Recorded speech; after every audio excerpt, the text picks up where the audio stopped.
Hi everyone, I'm Gina from Gina K Designs and your host of Stamp TV. I want to apologize because I have a little bit of a cold today, but I really wanted to get a video in for you this week. So if I sound a little froggy, you'll understand. Today on Stamp TV, I want to show you a fun technique that is similar to the black magic technique. Earlier on social media, earlier this week, I posted this card, and this card was done using the black magic technique. The black magic technique is basically stamping on black cardstock using white pigment ink, allowing the pigment ink to dry, and then coloring it all in with colored pencils or some type of other chalky type of pencil. So I posted this card, and today I want to show you a twist on the black magic technique using Kraft cardstock. I'm calling this Kraft Magic. So let me show you the tools and products that you need to make this card. So first, you're going to need some Kraft cardstock, and I'm using the Gina K Designs Kraft cardstock. You're also going to need some colored pencils, and I'm using Prismacolor pencils. Now, I know some people have used other brands of colored pencils, but I find the Prismacolor pencils are really soft for this technique, and I get a really good vibrant color. I'm also going to use some of the Gina K Designs Premium Pigment Ink in white. And the stamp set I'm going to use is the stamp set called Blossom.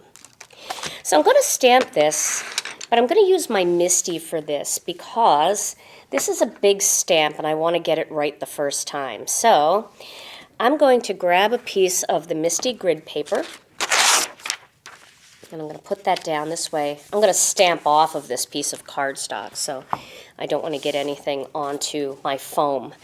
Okay, and then I'm going to put my cardstock down, and I really need to pick up another magnet because I've lost my magnet somewhere, so I need to pick up another one, but that's okay. This design doesn't have to be spot on, but I just want to make sure that I can get good contact with the cardstock. All right, so I'm going to pick up the stamp, and then I'm going to ink the stamp up using the pigment ink.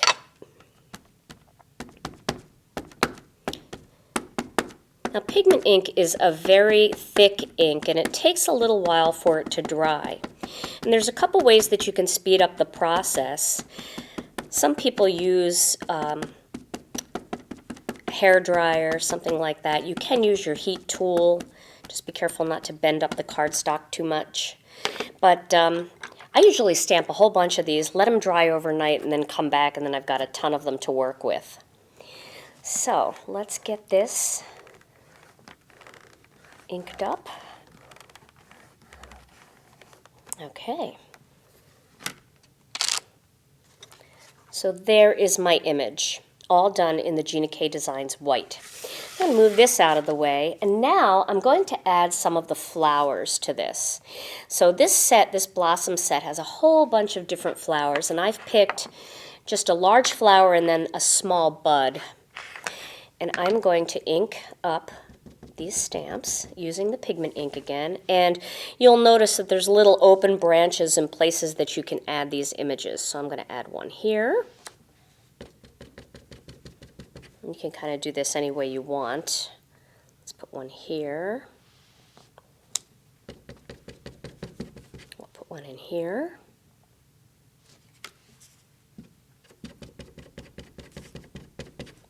Put one up here. Throw a couple of these tiny buds in. Put one of those here. And these you can kind of add wherever you want a couple extra flowers to color. Put one here.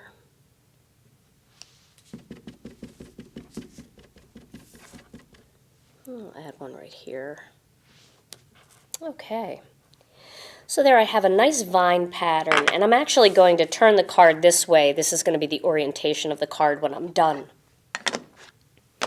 Okay, so I could either take my heat tool and I could heat that up and try to get it to dry, but I stamped one last night that's all ready to go. And you can see it just lightens up a little bit, but this is perfectly dry ink.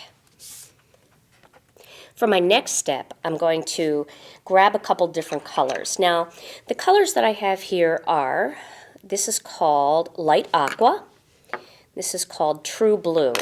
So they're going to be my blue colors, but I also wanted to show you how pretty this looks in pink. So I have hot pink and I have processed red. And then for my greens, I have, oh boy, Vert de Prusse. I'm sure I'm saying that wrong. And this is Chartreuse. So let's start with the blues, because that's what I'm going to do my actual finished card in. And I'm going to zoom in real close so that you can see this really closely here. Okay. So I'm going to start, and the cool thing about this technique is that when you color, the little white lines around the perimeter are still there, and that's what makes it look so vibrant. It kind of pops everything up.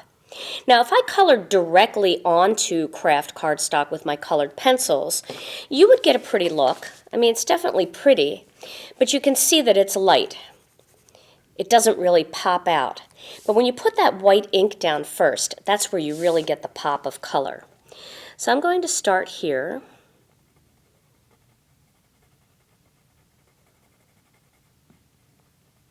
And you can see my pencils are really sharp. I like to keep them really sharp for this technique.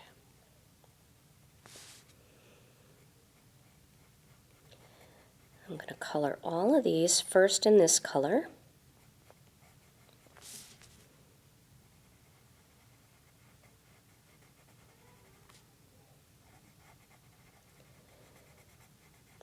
This aqua really looks pretty with the brown tint of that craft cardstock.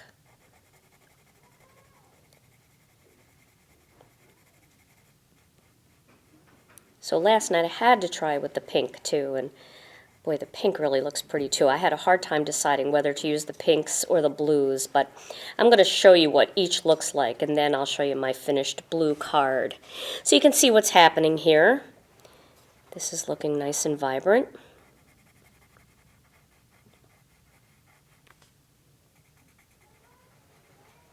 Just have a little bit more here. Okay. So now once I've done that, now I'm going to take this darker blue and I'm going to add just a little bit of it kind of up the side and just kind of blend up a little bit.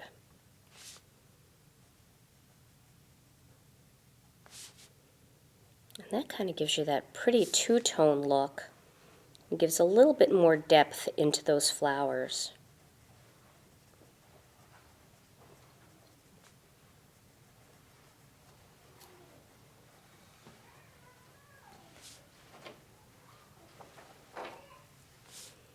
There we go.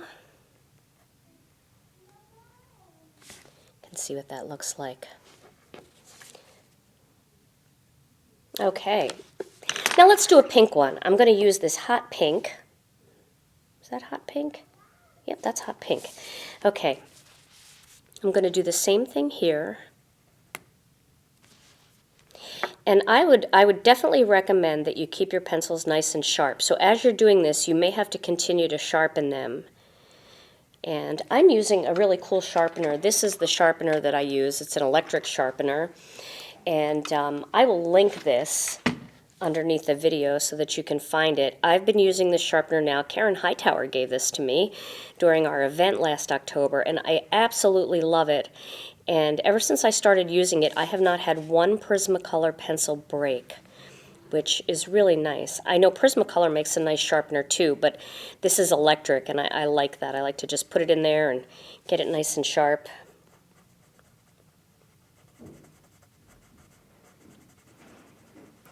All right.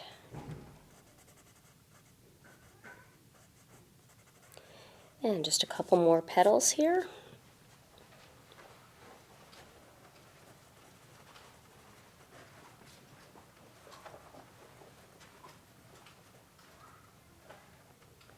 Okay, and now I'm going to go back with that processed red, and I'm going to add the darker color.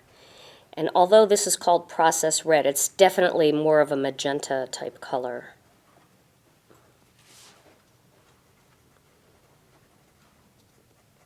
You can see how that starts to add that depth in there.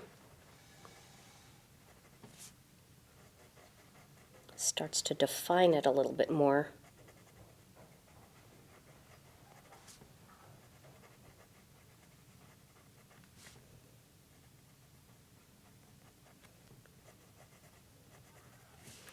So that's what the pink looks like, and so you can see my dilemma. Both of them are so pretty and fun and vibrant that I didn't know which one to use. Okay, now for my vines, I'm going to use that Chartreuse color, and I'll also list all the color names, especially because I know I'm not saying some of them right, so that if you have Prismacolor pencils or you're just collecting them, you can make sure that you have colors that will work with this if you like this exact look.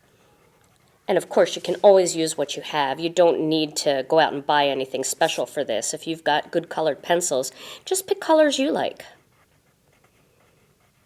The way I started this was I stamped this whole vine, and then I just went through and did all kinds of different color combinations on one panel until I found the ones that I liked the most. So you might have some really great colors in your collection that you'll love. So I'm just going over, and this is kind of a yellowish look to it, as you can see. Now with that other green, the one I can't say, I'm going to just add a little bit of the darker green in there.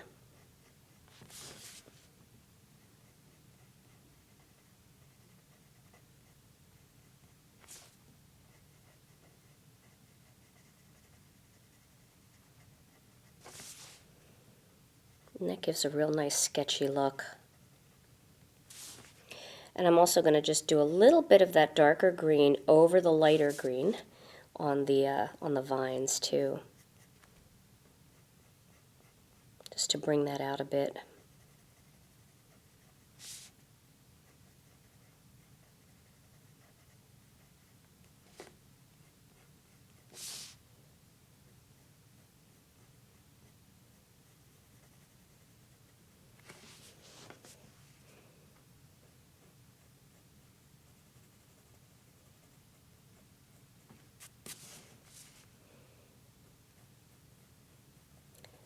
And if you get a little bit too much on there, you can always take an eraser and just blend it out a little bit so there's a little less color.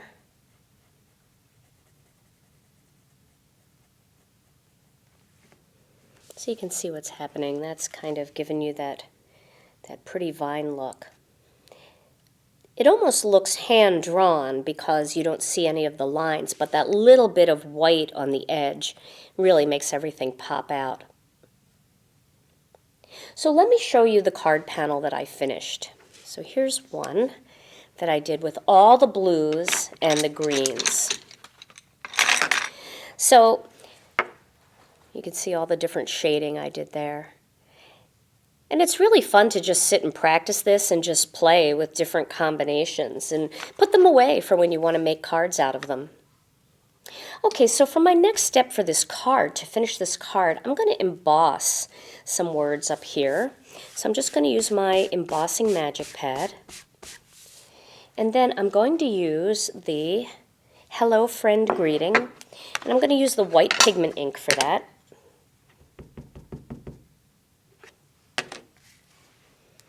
Excuse my head if it gets in the way here.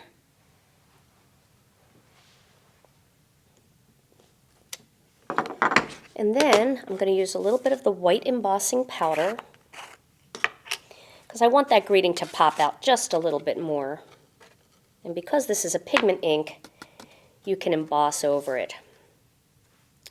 All right.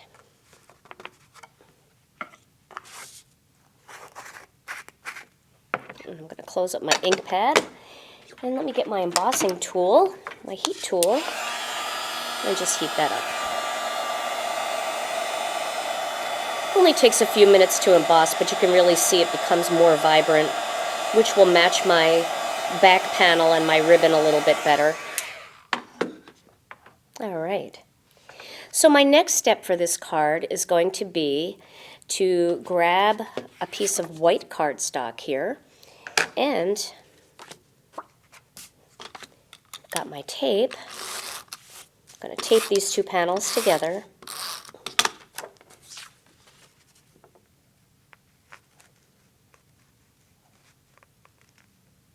There we go.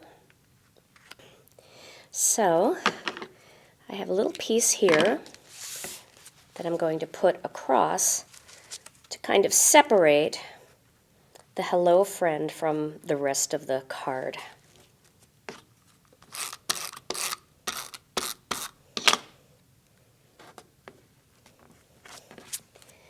All right. And then this whole panel is going to go on to my Kraft Card Base.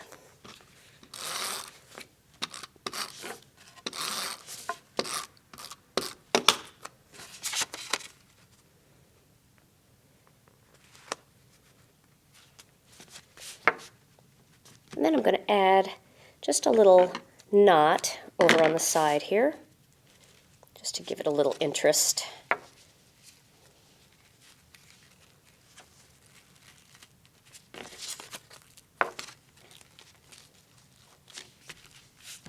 Right about there.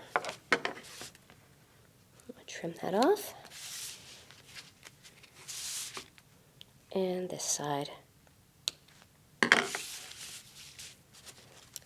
So there is my finished card project.